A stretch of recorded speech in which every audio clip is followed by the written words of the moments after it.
രാമകഥാരസവാഹിനി അധ്യായം 45. ശൂർപ്പണഖയുടെ മൂക്കും ചെവിയും നഷ്ടപ്പെട്ടതു കാരണം അവൾ വനാന്തർഭാഗത്തേക്ക് ക്ഷണത്തിൽ ഓടിമറഞ്ഞു. ദണ്ഡകാരണ്യത്തിലെ രാക്ഷസ പ്രമുഖരായ ഖരൻ, ദൂഷണൻ എന്നിവരുടെ അടുക്കലേക്കാണ് ശൂർപ്പണഖ നേരെ പോയത്. അവരുടെ മുമ്പാകെ അവൾ വിലപിച്ചു. നിങ്ങളുടെ സഹോദരിയോട് കാണിച്ചിട്ടുള്ള ഇത്തരം അവമതിയും ദ്രോഹവും നിങ്ങൾക്ക് എങ്ങനെ സഹിക്കാൻ കഴിയും? നിങ്ങളിവിടെ ഒരു കൂട്ടിവെച്ചിട്ടുള്ള ബലവും പരാക്രമവും ഒക്കെ എന്താവശ്യത്തിന് വേണ്ടിയാണ്? അതൊക്കെ ചുട്ടു വെണ്ണീറാക്കുകയല്ലേ ഭേദം. നിങ്ങൾ പുരുഷന്മാരാണോ? നിങ്ങൾക്ക് സ്വയം അങ്ങനെ വിളിക്കാൻ കഴിയുമോ? നിങ്ങളുടെ വീരത്വത്തെ സംബന്ധിച്ച വീമ്പ് പറച്ചൽ ഇനി വേണ്ട. ലജ്ജാവഹം. അവൾക്ക് എന്താണ് സംഭവിച്ചതെന്നും ഇത്രയും ദയനീയമായ വിധം അവളെ വിരൂപയാക്കി വിട്ടത് ആരാണെന്നും അവർക്ക് മനസ്സിലാക്കാൻ കഴിഞ്ഞില്ല. അവർ ചോദിച്ചു, സഹോദരി പറയൂ, ഞങ്ങളുടെ സർവ്വശക്തിയും ഉപയോഗിച്ച് ഇതിന് പകരം വീട്ടാം. ഇത് കേട്ട ശൂർപ്പണഖ ആ സംഭവം പറയാൻ തുടങ്ങി. രാമലക്ഷ്മണന്മാരുടെ അസാമാന്യമായ സൗന്ദര്യത്തെ സംബന്ധിച്ചും ആകർഷത്വത്തെ സംബന്ധിച്ചും ഉള്ള വലിയ വർണ്ണനയോട് കൂടിയാണ് അവൾ അത് ആരംഭിച്ചത്. ഇത് കേട്ടപ്പോൾ ആ സഹോദരന്മാർ പൊട്ടിത്തെറിച്ചു. അനാവശ്യമായ ആമുഖം കൊണ്ട് എന്തിന് നീ വെറുതെ സമയം കളയുന്നു? പറയൂ, ആരാണ് നിന്നെ ദ്രോഹിച്ചത്? നിന്റെ മുഖം വികൃതമാക്കിയത് ആരാണ്? അനന്തരം കാട്ടിൽ നടന്ന സംഭവങ്ങളെല്ലാം അവൾ അവരെ അറിയിച്ചു. മൂക്കും കാതും ഛേദിക്കപ്പെട്ട നിലയിൽ കണ്ട സഹോദരിയുടെ അവസ്ഥ അവരിൽ ക്രോധം ഉജ്ജ്വലിപ്പിച്ചു. 14,000 രാക്ഷസന്മാരടങ്ങുന്ന വലിയ സൈന്യവുമായി അവർ സഹോദരന്മാരായ രാമലക്ഷ്മണന്മാരുടെ നേരെ സത്വരം ചെന്നു. സ്വപ്നത്തിൽ പോലും പരാജയപ്പെടുത്താൻ സാധിക്കാത്ത വിധം പരാക്രമികളായിരുന്നു ആ രാക്ഷസ ഭടന്മാർ. അവർ പടക്കളത്തിൽ നിന്നും പിന്മാറ്റമോ ഭയമോ അറിഞ്ഞവരല്ല. യുദ്ധത്തിൽ അജയ്യരായിരുന്നു അവർ. ചിറകുള്ള പർവ്വതങ്ങളെ പോലെ അവർ ഭീഷണമാം വിധം കൂട്ടം കൂട്ടമായി താഴ്വരയിൽ കൂടി വേഗം വേഗം നീങ്ങി. പലതരം മാരകായുധങ്ങളടക്കം അവർ അടിമുടി ആയുധങ്ങൾ അണിഞ്ഞിരുന്നു. കാതില്ലാത്ത മൂക്കില്ലാത്ത ആ വിധവ ശൂർപ്പണഖ രക്തമൊലിക്കുന്ന മുഖവുമായി പ്രതികാര വാഞ്ചയോടെ ആ മഹാസൈന്യത്തിന്റെ മുമ്പിലായി നടന്നു. വനത്തിൽ രാമലക്ഷ്മണന്മാരെ കണ്ട സ്ഥലത്തേക്ക് അവൾ അവരെ നയിച്ചു. പക്ഷേ ഈ പടനീക്കത്തിന് അശുഭകരമായ ആരംഭം കുറിക്കുകയായിരുന്നു അവൾ. അവളുടെ സഹയാത്ര ഇതിനൊരു ദുശ്ശകുനമായിരുന്നു. ചോരയൊലിക്കുന്ന മുഖം, വൈധവ്യം, അംഗവൈകല്യം കൊണ്ടുള്ള വൈരൂപ്യം ഇവ ദുശ്ശകുനങ്ങളായാണ് ഗണിക്കപ്പെടുന്നത്. ഇവ മൂന്നും ശൂർപ്പണഖയ്ക്ക് ഉണ്ടായിരുന്നു. പടപുറപ്പാടിൽ കാണപ്പെടുന്ന ലക്ഷണങ്ങളുടെയും ശകുനങ്ങളുടെയും അനുകൂലവും പ്രതികൂലമായ സ്വഭാവങ്ങളെ സംബന്ധിച്ച് രാക്ഷസന്മാർക്ക് ഒരറിവും ഉണ്ടായിരുന്നില്ല. സ്വന്തം കായശേഷിയും ആയുധഫലവും തങ്ങളുടെ പരമതുഷ്ടമായ സമരതന്ത്രങ്ങളും മാത്രമായിരുന്നു അവർ അവലംബിച്ചിരുന്നത്. ഈ ഒരു കാരണം കൊണ്ടാണ് അവർക്ക് ദൈവീകവും ധാർമ്മികവും ആയ ശക്തികളുടെ പരാക്രമത്തിനെതിരെ പൊരുതി നിൽക്കുവാൻ കഴിയാത്തത്. ധർമാചരണം കൊണ്ടും ഈശ്വരാനുഗ്രഹം കൊണ്ടും ഉത്ഭൂതമാകുന്ന ശക്തിയെ ആർക്ക് തടഞ്ഞു നിർത്താൻ കഴിയും? രാക്ഷസ ഭടന്മാർ ഒരിക്കലും ധാർമ്മികത്വത്തെയോ ദൈവികത്വത്തെയോ ഗൗനിച്ചിരുന്നില്ല. ശാരീരികമായ പ്രാബല്യം സജ്ജീകരിക്കുന്നതിലായിരുന്നു അവർ സ്വന്തം കഴിവും സാമർഥ്യവും എല്ലാം കേന്ദ്രീകരിച്ചിരുന്നത്. അവരുടെ ആയുധങ്ങളിൽ, അവരുടെ മാംസപേശികളിൽ, അവരുടെ കുതന്ത്രങ്ങളിൽ അഭിമാനം കൊണ്ട് കാഹളം മുഴക്കിയും സിംഹത്തെ പോലെ ഗർജിച്ചും അപരിഷ്കൃതമായ രീതിയിൽ നൃത്തം ചെയ്തും അവർ കാട്ടിൽ കൂടി കുതിരയോടിച്ചു പോയി.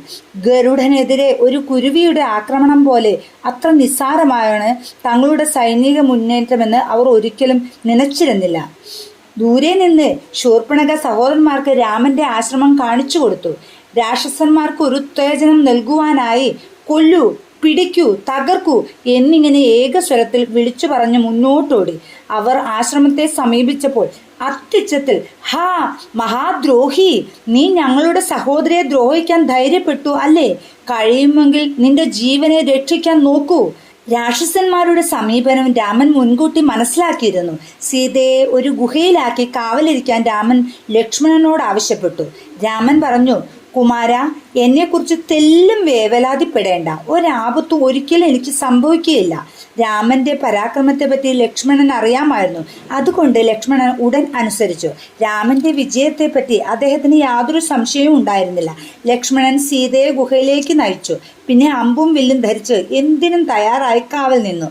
കോതണ്ടവില്ലിന്റെ ഞാൻ മുറുക്കി മുഖത്ത് കളിയാടിക്കൊണ്ടിരുന്ന മന്ദസ്മിതത്തോടു കൂടി രാമൻ ആശ്രമത്തിന് മുമ്പിൽ നിന്നു. രാമൻ തന്റെ ജട പിടിച്ച തലമുടി കൈകൊണ്ട് മൃദുവായൊന്ന് തലോടി.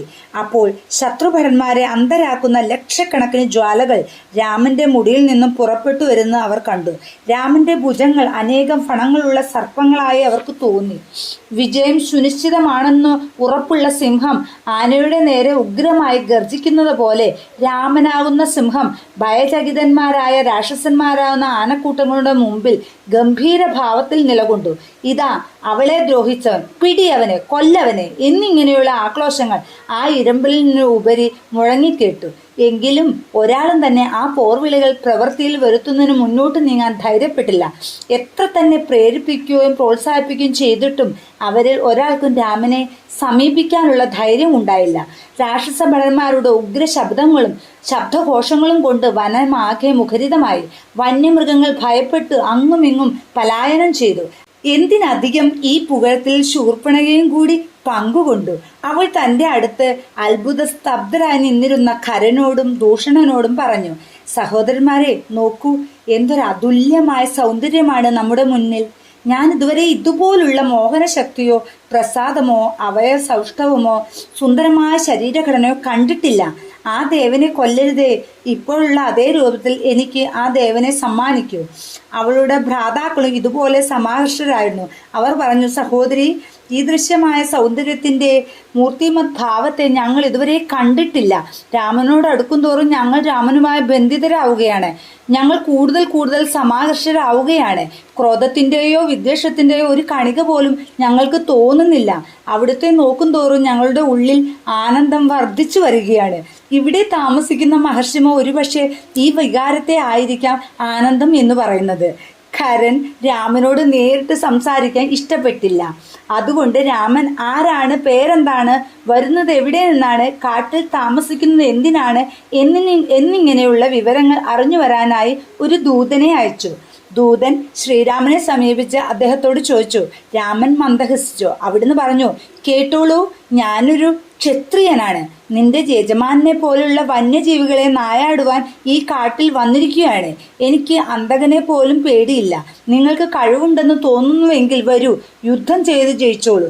പടക്കളത്തിൽ നിന്ന് പലായനം ചെയ്യുന്നവരെ ഞാൻ കൊല്ലുകയില്ല. ഈ പ്രസ്താവന ദൂതൻ ഖരദൂഷണന്മാരെ വള്ളിപുള്ളി വ്യത്യാസമില്ലാതെ അറിയിച്ചു. ഇത് കേട്ടപ്പോൾ ആ സഹോദരന്മാർ കുന്തം, മഴു, മുസലം, അമ്പും വില്ലും തുടങ്ങിയ ആയുധങ്ങളും എടുത്ത് ആകാശം പ്രതിധ്വനി കൊണ്ട് മുഴങ്ങുന്നതുവരെ അലറി. അവരുടെ ആയുധങ്ങൾ രാമന് നേർക്ക് വർഷിച്ചു.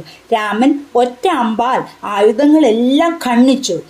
ശത്രു സൈന്യത്തിലേക്ക് തൊടുത്തുവിട്ട മറ്റ് അസ്ത്രങ്ങൾ ഇടിമിന്നൽ പോലെ അവർക്കിടയിൽ നാശനഷ്ടങ്ങൾ വരുത്തി. ശത്രുക്കൾ രാമന്റെ ആക്രമണം തടുക്കുവാൻ നിവർത്തിയില്ലാതെ അമ്മേ, അച്ഛാ, കഷ്ടം, ഞങ്ങളെ രക്ഷിക്കണേ എന്നെല്ലാം വേദന കൊണ്ട് അലറി കരഞ്ഞ് പിന്തിരിഞ്ഞോടി. അവർ പലായനം ചെയ്യുന്നത് കണ്ട് ഖരദൂഷണന്മാരും അനുചന്ദ്ര ശിരസും വിളിച്ചു പറഞ്ഞു, രാക്ഷസരെ, യുദ്ധത്തിൽ നിന്നും പിന്തിരിഞ്ഞു ഓടാതിരിക്കൂ. ആരായാലും പിന്തിരിഞ്ഞോടുന്നത് കണ്ട ഉടനെ കണ്ടിടത്തു വെച്ച് തന്നെ നമ്മുടെ ഭടന്മാർ അവരുടെ കഥ കഴിച്ചു കളയും. ഇത് കേട്ടപ്പോൾ അവർ ഉറക്കെ പറഞ്ഞു, രാമന്റെ കയ്യാലെ മരിക്കുന്നതാണ് മറ്റാരുടെ കൈകൊണ്ടും രാമന്റെ മുമ്പിൽ വെച്ചല്ലാതെയും മരിക്കുന്നതിനേക്കാൾ ഭേദം. അങ്ങനെ അവർ തങ്ങളുടെ അണികളിലേക്ക് മടങ്ങി വന്ന് രാമൻ നിന്നിടത്തേക്ക് നീങ്ങി. പക്ഷെ യുദ്ധം ചെയ്യാൻ അവർ സന്നദ്ധരായിരുന്നില്ല. രാമന്റെ ആകാര ഭംഗിയാലും തേജസ്സിനാലും ആകൃഷ്ടരായ അവർ മന്ത്രബദ്ധരെ പോലെ ആ ദിവ്യ സൗന്ദര്യത്തെ തന്നെ നോക്കിക്കൊണ്ടു നിന്നു. ഇതിനിടയിൽ രാമൻ സമ്മോഹനാസ്ത്രം തൊടുത്തു. സമ്മോഹനാസ്ത്രം എന്ന് പറഞ്ഞാൽ മോഹിപ്പിക്കുകയും അന്യോന്യം മനസ്സിലാക്കാൻ കഴിയാതാവുകയും ചെയ്യുവാൻ കഴിവുള്ള അസ്ത്രത്തെയാണ് സമ്മോഹനാസ്ത്രം എന്ന് പറയുന്നത്. അതിൻ ഫലമായി ഓരോ ഭടനും തന്റെ അടുത്തുള്ള ഭടൻ താൻ നശിപ്പിക്കേണ്ടവനാണെന്ന് കണ്ടു. ഖരദൂഷണന്മാർ അവരെ പ്രേരിപ്പിച്ചത് രാമനെ കൊല്ലാനായിരുന്നു. അതുകൊണ്ട് ഓരോ ഭടനും അടുത്ത ഭടനെ രാമനായി കണ്ടു. രാമൻ ഇതാ രാമൻ എന്ന് ആർത്തു വിളിച്ചുകൊണ്ട് അവർ ആക്രമിച്ചു. അങ്ങനെ അവർ പരസ്പരം ആഹ്ലാദപൂർവ്വം കൊന്നൊടുക്കി. അവിടം മുഴുവൻ രാക്ഷസ ഭടന്മാരുടെ മുറിഞ്ഞു വീണ ശരീരാവയവങ്ങൾ കൊണ്ട് നിറഞ്ഞു. കാട്ടിലൂടെ രക്തപ്പുഴയൊഴുകി. കഴുകന്മാരും കാക്കകളും ശവം തിന്ന് വയർ നിറയ്ക്കാനുള്ള ഔത്സുക്യത്തോടെ സംഖ്യാതീതമായി എത്തി ശവശരീരങ്ങളെ പൊതിഞ്ഞു. ആ ദിവസം ആ പടക്കളത്തിൽ 14,000 രാക്ഷസന്മാർ ഒരാളെ എതിർത്തു. രാക്ഷസന്മാർ ഓരോരുത്തരും രാമ രാമ എന്നുച്ചരിച്ചുകൊണ്ട് മരിച്ചു വീണ് ഖരനും ദൂഷണനും അവരുടെ സഹസൈനികരോടൊപ്പം മൃതിയടഞ്ഞു. ഈ ഭീഷണരംഗം കണ്ടുനിന്ന തപസ്വികളും സന്യാസിമാരും രാമന്റെ അതുല്യമായ പരാക്രമത്തെ സംബന്ധിച്ച് ബോധവാന്മാരായി. ഈ മഹാപരാക്രമനായ വീരന്റെ കയ്യാലെ തന്നെ രാവണന്റെ അന്ത്യവും തീർച്ചയായും അടുത്തു തന്നെ ഉണ്ടാകുമെന്ന് അവർക്ക് ഉറപ്പായി. രാക്ഷസന്മാരെ കൂട്ടത്തോടെ കൊന്നൊടുക്കി മാനവ സമൂഹത്തിന്റെ സമാധാനവും ക്ഷേമവും പുനഃസ്ഥാപിക്കാൻ വേണ്ടി സർവശക്തനായ ഈശ്വരൻ രാമനായി അവതരിച്ചിരിക്കുകയാണെന്ന അവരുടെ വിശ്വാസം ദൃഢമായി. ഭയങ്കരമായ യുദ്ധം അവസാനിച്ചതോടുകൂടി സീതയും ലക്ഷ്മണനും രാമസമയത്തെത്തി നമസ്കരിച്ചു. രാമൻ ലക്ഷ്മണനെ മെല്ലെ പിടിച്ചെഴുന്നേൽപ്പിച്ചു. അരമണിക്കൂറിനുള്ളിൽ നടന്നിട്ടുള്ള യുദ്ധത്തിൽ 14,000 രാക്ഷസ ഭടന്മാരുടെയും അവരുടെ യജമാന്മാരുടെയും വിധി വിശദീകരിച്ചു കൊടുത്തു. വ്യക്തമായ സന്തുഷ്ടിയോടുകൂടിയാണ് രാമൻ ആ സംഭവം വിവരിച്ചത്. ഇടയ്ക്കിടയ്ക്ക് ഉൾച്ചിരിയും മന്ദഹാസവും കൊണ്ട് മധുരമായിരുന്നു ആ വിവരണം മുഴുവനും. ഇതിനിടയിൽ സീതയുടെ ദൃഷ്ടി രാമന്റെ ശരീരം മുഴുവൻ ശ്രദ്ധിക്കുകയായിരുന്നു. വല്ല പരുക്കോ പോറലോ പറ്റിയിട്ടുണ്ടോ എന്നറിയാം. പിറ്റേ ദിവസം തപസ്വികളും സന്യാസിമാരും ശിഷ്യന്മാരോടൊപ്പം പഞ്ചവടിയിൽ രാമന്റെ ആശ്രമം സന്ദർശിച്ചു. ഒറ്റയ്ക്ക് ഒരു വലിയ രാക്ഷസ സൈന്യത്തെ അയോധ്യയിലെ ഈ രാജകുമാരൻ വകവരുത്തിയ കഥ കേട്ടറിഞ്ഞായിരുന്നു അവർ വന്നെത്തിയത്. രാമന്റെ ധീരതയെയും അസ്ത്രപ്രയോഗ സാമർഥ്യത്തെയും അവർ പുകഴ്ത്തി. ഭാവി കാര്യങ്ങൾ കണ്ടറിയുവാൻ ശക്തി ഉണ്ടായിരുന്ന അവരിൽ ചിലർ രാമനെ സമീപിച്ച് സവിനയം അറിയിച്ചു. ഇനിയുള്ള ദിവസങ്ങളിൽ അവിടുന്ന് വളരെ കരുതലോടെ ഇരിക്കണം. നീതിയും സത്യവും നിർദ്ദേശിക്കുന്ന എല്ലാ പരിമിതികളോടും ചട്ടങ്ങളോടും എതിർപ്പുള്ളവരാണ് രാക്ഷസന്മാർ. അവരുടെ ദൈനംദിന പ്രവർത്തനം തന്നെ അന്യന്മാർക്ക് അവർ ആരായാലും ദ്രോഹം ചെയ്യുക എന്നതാണ്. സ്വന്തം സ്വാർത്ഥപരമായ ആഗ്രഹങ്ങൾ സഫലീകരിക്കുകയാണ് അവരുടെ ഏറ്റവും ഉന്നതമായ ലക്ഷ്യം. അവ എങ്ങനെയാണ് നിറവേറ്റുക, അവയുടെ മാർഗങ്ങൾ എന്തൊക്കെയാണ് എന്നൊന്നും അവർ നോക്കാറില്ല. അവരുടെ ജ്യേഷ്ഠ ഭ്രാതാവായി രാവണൻ എന്ന ഒരാളുണ്ട്. അദ്ദേഹം അതിശക്തിയുള്ള ഒരാളാണ്. ലക്ഷക്കണക്കിന് ഭടന്മാരുള്ള സൈന്യവുമുണ്ട് അദ്ദേഹത്തിന്. ഈ ലഹളക്കാരി തീർച്ചയായും അദ്ദേഹത്തിന്റെ അടുത്തുപോയി തന്റെ വിധിയെപ്പറ്റി കരഞ്ഞു പറയും. അവരുടെ കാര്യം ഏറ്റെടുത്ത് അവളെ വിരൂപയാക്കി വിട്ടവരുടെ നേരെ പകരം വീട്ടുന്നതിൽ നിന്നും അവൻ ഒരിക്കലും വിട്ടുമാറുകയില്ല. അങ്ങനെ അവർ രാമലക്ഷ്മണന്മാർക്ക് തങ്ങൾക്ക് അറിവുള്ള സംഗതികൾ പറഞ്ഞുകൊടുത്ത് മുന്നറിയിപ്പ് നൽകി. രാമൻ മന്ദസ്മിതം കളിയാടുന്ന മുഖവുമായി ഇതെല്ലാം ശ്രദ്ധിച്ചുകൊണ്ടിരുന്നു. അവിടുന്ന് പറഞ്ഞു, അതെ അതെ, എനിക്കിതൊന്നും അറിയാകയില്ല. ഈ പ്രത്യേക കാര്യത്തിന്റെ സഫലീകരണത്തിനാണല്ലോ ഞാൻ അവതരിച്ചത് തന്നെ. രാവണനുമായി ഏറ്റുമുട്ടുന്ന ആ സന്തോഷകരമായ സംഭവം ഉത്കണ്ഠാപൂർവ്വം കാത്തിരിക്കുകയാണെന്ന വിധം അവിടുന്ന് തലയാട്ടി. പക്ഷേ അവിടുന്ന് കൂടുതലായൊന്നും പറഞ്ഞില്ല. ഭാവിയെപ്പറ്റി യാതൊന്നും അറിയില്ലാത്ത മട്ടിൽ അവിടുന്ന് നടിച്ചു. അവിടുന്ന് ലക്ഷ്മണനിലേക്ക് ദൃഷ്ടി തിരിച്ചു, മിഴികളിൽ തിളക്കാൻ. രാമൻ പറഞ്ഞു, നീ അത് കേട്ടു ഇല്ലേ? തപസ്വികളുടെ നേരെ തിരിഞ്ഞ് അവിടുന്ന് പറഞ്ഞു, ഉത്കണ്ഠപ്പെടുകയോ അസ്വസ്ഥപ്പെടുകയോ ചെയ്യാതിരിക്കൂ. ഏതവസ്ഥയെ നേരിടാനും ഞാൻ തയ്യാറായിരിക്കുകയാണ്. ആ ഉറപ്പും വാഗ്ദാനവും അവർക്ക് ആശ്വാസവും ആനന്ദവും നൽകി. രാമൻ അവരിൽ വിശ്വാസവും ധൈര്യവും വളർത്തി. അധ്യയനത്തിനും തപോനിഷ്ഠകൾക്കും രാക്ഷസരെ കൊണ്ട് യാതൊരു ഉപദ്രവവും ഉണ്ടാവുകയില്ലെന്ന് ഉറപ്പു നൽകി. എല്ലാ കാര്യങ്ങളും സമാധാനത്തിലും ശാന്തിയിലും നിവർത്തിക്കാമെന്നുള്ള വിശ്വാസത്തോടുകൂടി ആശ്രമത്തിലേക്ക് മടങ്ങുവാൻ അവരെ അനുവദിക്കുകയും ചെയ്തു. തപസ്സികൾ പ്രവചിച്ചതുപോലെ ശൂർപ്പണഖ ഉടൻ തന്നെ ഭ്രാതാവായ രാവണന്റെ മുന്നിലെത്തി. ആകാശം ഭേദിക്കും നിലയിൽ അലമുറയിട്ടു. അവളുടെ ശബ്ദം കേട്ട് ലങ്കയിലെ രാക്ഷസർ എന്തോ അത്യാപത്ത് രാജ്യത്തെ ബാധിച്ചിട്ടുണ്ടെന്ന് ഭയപ്പെട്ടു. അവർ വീട് വിട്ട് പുറത്തിറങ്ങി തെരുവുയിലുകൾ കൂട്ടം ചേർന്നു. ഇതിന്റെ കാരണത്തെപ്പറ്റി ചർച്ച ചെയ്യാൻ തുടങ്ങി. ശൂർപ്പണഖ ലക്കും ലഗാനുമില്ലാതെ രാക്ഷസ ചക്രവർത്തിയായ രാവണന്റെ സഭാതലത്തിലേക്ക് കടന്നു ചെന്നു. ക്രൂരമായ ആക്ഷേപശരങ്ങൾ പ്രയോഗിച്ചു. സദസ്സിലുണ്ടായിരുന്നവർക്ക് ഇത് കണ്ട് അത്ഭുതവും ഉത്കണ്ഠയും ഉണ്ടായി. അവളുടെ രൂപം ഭീകരമായിരുന്നു. ശരീരമാകെ രക്തത്തിൽ കുളിച്ചിരുന്നു. അവളുടെ വാക്കുകൾ രോഷവിഷലിപ്തമായിരുന്നു. ആരോ അവളെ കഠിനമായി ദ്രോഹിച്ചിട്ടുണ്ടെന്ന് രാവണന് മനസ്സിലായി. അവളുടെ ദുസ്ഥിതി കണ്ട് രാവണൻ ഞെട്ടിപ്പോയി. അദ്ദേഹം സിംഹാസനത്തിൽ നിന്ന് അലറി, സഹോദരി, സംഭവിച്ചു മുഴുവൻ പറയൂ.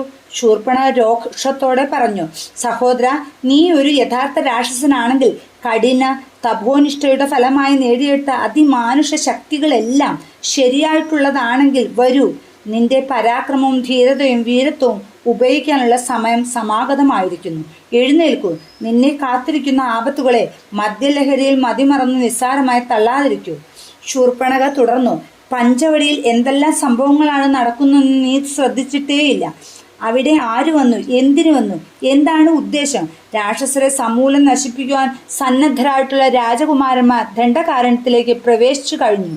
അവർ ലക്ഷക്കണക്കിൽ രാക്ഷസ യോദ്ധാക്കളെ കൊന്നു വീഴ്ത്തി കഴിഞ്ഞു. ഖരനെയും ദൂഷണയെയും തുണ്ടം തുണ്ടമായി അരിഞ്ഞിട്ടു. അവരുടെ നേർക്ക് അയക്കപ്പെട്ട ആയിരക്കണക്കിന് ഭടന്മാരെ കണ്ണു ചിമ്മി തുറക്കുന്നതിനിടയിൽ പടക്കളത്തിൽ നിന്ന് തുടച്ചു മാറ്റുകയുണ്ടായി.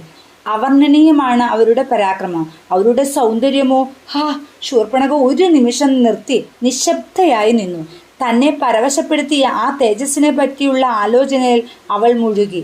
അവളുടെ കഥ കേട്ട് രാവണന് അടക്കാനാവാത്ത അമർഷമുണ്ടായി. അവൻ പല്ലു ഞെരിച്ചു, വെല്ലുവിളി എന്ന പോലെ തുടക്കടിച്ചു. എന്ത്? ആ ദുഷ്ടന്മാർ ഖരനെയും ദൂഷണനെയും കൊന്നുവെന്നോ? ഒരുപക്ഷെ അവർ എൻ്റെ പേർ അറിയുകയില്ലായിരിക്കും.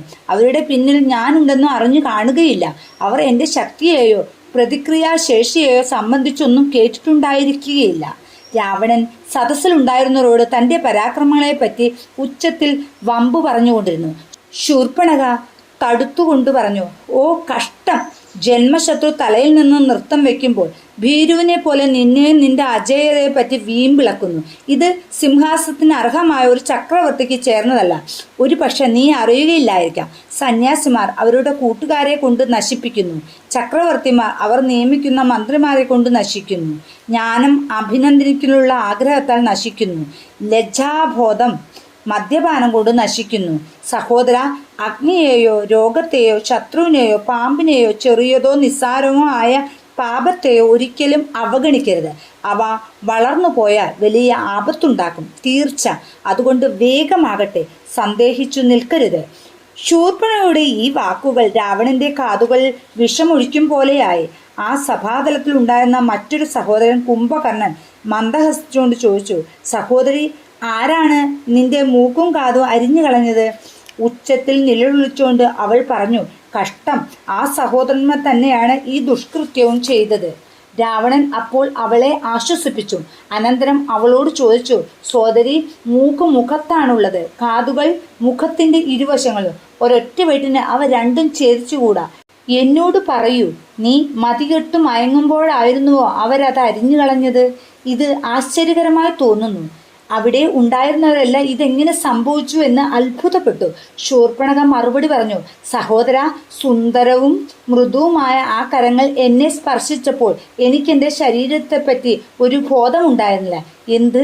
ഞാൻ എവിടെയാണെന്നുകൂടി അറിഞ്ഞില്ല. അവരുടെ ആ സുന്ദരവദനങ്ങളുടെ ആ സുഷമ എൻ്റെ മെഴികൾ പാനം ചെയ്തുകൊണ്ടിരുന്നപ്പോൾ അവരെന്താണ് ചെയ്തതെന്ന് ഞാൻ അറിഞ്ഞില്ല. എന്നെയും എൻ്റെ പരിസരത്തെയും പറ്റിയുള്ള ബോധം നഷ്ടപ്പെടും വിധം ആ രാജകുമാരന്മാരുടെ ദർശനം എന്നെ മയക്കിക്കളഞ്ഞിരുന്നു. അവരുമായി സംസാരിച്ചു കൊണ്ടിരുന്നപ്പോൾ ഞാൻ അനുഭവിച്ചിരുന്ന ഹർഷോന്മാദത്തെ പറ്റി എന്താണ് പറയേണ്ടത്? മന്ദഹാസ മധുരമാണ് എപ്പോഴും അവരുടെ മുഖം. പ്രതികരണത്തിൻ്റെ മറ്റൊരു ഭാവവും അവർക്കറിഞ്ഞുകൂടാ. പുരുഷ ഹൃദയങ്ങൾ പോലും അവരുടെ സൗഭാഗ്യാതിശയത്താൽ സമാകൃഷ്ടരാകും. പ്രേമദേവതയുടെ ഹർഷോന്മുദ്രിതരായ പ്രതിനിധികളാണവർ. യഥാർത്ഥത്തിൽ ഇതുപോലൊരു സൗന്ദര്യം ഞാൻ ഇതുവരെ കണ്ടിട്ടില്ല. നമ്മുടെ രാക്ഷസ പരാക്രമങ്ങളെ പറ്റി ലജ്ജിക്കേണ്ടതാണ്. നമ്മുടെ ഹീനമായ തന്ത്രങ്ങൾ, നമ്മുടെ വിലക്ഷണമായ രൂപങ്ങൾ, നമ്മുടെ ബീഭത്സമായ ഭാഗ്യാവസ്ഥ. നാം വാസ്തവത്തിൽ മനം മടുപ്പിക്കുന്നവരാണ്. നിങ്ങൾ ഒരിക്കൽ മാത്രം അവരെ നോക്കൂ. ഞാൻ പറയുന്നത് ശരിയാണെന്ന് നിങ്ങൾ സത്യം ചെയ്യും. പടക്കളത്തിൽ മരിച്ചു വീണ ഖരനും ദൂഷണനും അവരോട് യുദ്ധം ചെയ്യാൻ തന്നെ ഇഷ്ടപ്പെട്ടിരുന്നില്ല. അവർ എന്നോട് പ്രതിഷേധിക്കുകയും വാദിക്കുകയും ചെയ്തിരുന്നു. അവർ ചോദിച്ചു, മംഗളാത്മാക്കളായി സൗന്ദര്യത്തിന് പരമകോടിയിലുള്ള ഇവരുടെ നേരെ ഞങ്ങൾ എങ്ങനെ ശത്രുത്വം ഭാവിച്ച് ആക്രമണം നടത്തും? സഭയിൽ സന്നിഹിതരായിരുന്ന രാജസ്തുതി പാഠകന്മാരും മന്ത്രിമാരും ശൂർപ്പണഖയോട് ഈ വിവരണം ഭയാദരത്തോടും സന്തോഷത്തോടും കൂടി ശ്രദ്ധിച്ചു. അവളുടെ വാക്കുകൾ രാവണനെയും അമ്പരപ്പിച്ചു. അവൾ അവതരിപ്പിച്ച രാമന്റെ ചിത്രം ചിന്തിക്കും തോറും ആനന്ദവും ശാന്തിയും അവന് പ്രദാനം ചെയ്യത്തക്കതായിരുന്നു. പ്രമോദകരമായ പ്രബോധകവും ആയ ആ ദിവ്യ സൗന്ദര്യത്തിൻ്റെ മൂർത്തിമത് ഭാവത്തെ ഒന്ന് ദർശിക്കുവാൻ രാവണന്റെ ഉള്ളിൻ്റെ ഉള്ളിൽ ഒരു ത്വര അനുഭവപ്പെട്ടു. സഹോദരിയുടെ വിവരണം ശ്രദ്ധിച്ചതോടുകൂടി രാവണനിൽ ഫണം വിടർത്തിയിരുന്ന ക്രോധം സാവകാശം തണുത്താറി. പഞ്ചവടിയിൽ എന്താണ് സംഭവിച്ചതെന്ന് ശാന്തമായൊന്ന് അന്വേഷിക്കുവാൻ രാവണൻ നിശ്ചയിച്ചു. അങ്ങനെ അവൻ സഹോദരിയെ ദയാപൂർവം അഭിസംബോധന ചെയ്തു. സോദരി, പറയൂ, ആ 2 സഹോദരന്മാരും പഞ്ചവടിയിൽ തന്നെയാണോ താമസം? അവരുടെ കൂടെ വേറെ ആരെങ്കിലും ഉണ്ടോ? അവർക്ക് അനുചരന്മാരോ കൂട്ടുകാരോ സ്തുതിപാഠകന്മാരോ ആരുമില്ലേ? ശൂർപ്പണഖ പറഞ്ഞു, ഇല്ല, അവർക്ക് അംഗരക്ഷകന്മാരോ ബന്ധുക്കളോ സൈനികരോ ആയ ആരും ഉണ്ടായിരുന്നില്ല. അവരിൽ ജ്യേഷ്ഠനായ രാമനോട് ഒന്നിച്ച് ഒരു സ്ത്രീയുണ്ട്. അവരുടെ അംഗലാവണ്യം അസുലഭവും അസാധാരണവുമാണ്. ആ 2 ഭ്രാതാക്കന്മാരെക്കാൾ ആകർഷത്വമുള്ളവളാണവൾ. മനുഷ്യരൂപത്തിലുള്ള പ്രേമ ദേവതയാണ് ആ സുന്ദരി. ആ 2 സഹോദരന്മാർ അവളുമൊത്ത് പഞ്ചവടിയിൽ താമസിക്കുന്നു. അവർ നിർഭയരായി കാട്ടിലെ തുറസായ സ്ഥലങ്ങളിലും സാനുപ്രദേശങ്ങളിലും സ്വതന്ത്രമായി സഞ്ചരിക്കുന്നു. വാസ്തവത്തിൽ ഞാൻ ഇതുവരെ ഇത്ര പരിപൂർണമായ സ്ത്രീ സൗന്ദര്യം കണ്ടിട്ടില്ല. അവളുടേത് പോലൊരു സൗന്ദര്യം സ്വർഗത്തിലുമില്ല, ഭൂമിയിലുമില്ല. ഇതിന്റെ തുടർച്ച 46-ാം അധ്യായത്തിൽ. ജയ് ശ്രീറാം.